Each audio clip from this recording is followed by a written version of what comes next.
Hello guys, দেখো আমাদের মা অন্নপূর্ণার ভান্ডার আমাদের ফর্ম ছেড়ে দিয়েছে মোদী সরকার। তো এখানে আমার কাছে অনেকগুলো আছে, ফর্মটা দেখে গেলাম যে তোমরা যে লক্ষ্মী ভাড়াতে পেয়েছো 1,500 টাকা করে, দিচ্ছে 3,000 টাকা করে। দেখো দেখো লেখা আছে 3,000, মা অন্নপূর্ণা ভান্ডার। তো প্লিজ দেখো, আমাদের দিদি সরকার এখনো পর্যন্ত আসেনি, তাও আমাদের ফর্ম রেডি হয়ে গেছে।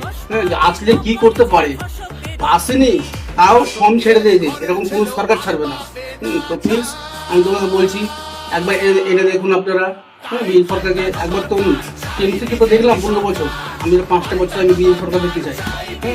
তো প্লিজ আপনারা মতামত না হলে পরে, না করলে পরে আনতে পারা যাবে না। তো প্লিজ আমাদের হিন্দু ভাইদেরকে বলছি, মুসলিম ভাইদেরকে বলছি, দেখো একবার আনা দরকার, 5টা বছর আনা দরকার। কি কাজ করছে না করছে দেখো, তোমরা বুঝতে পারছো, ছেলেদের চাকরি হচ্ছে না, বাড়ি দিচ্ছে না ঠিকঠাক, কাজ হচ্ছে না ঠিকঠাক, কোনো কাজ হচ্ছে না, বুঝতে পারছো। প্লিজ দেখো, আমি চাবো পাল্টানো দরকার, চাই বিজেপি সরকার।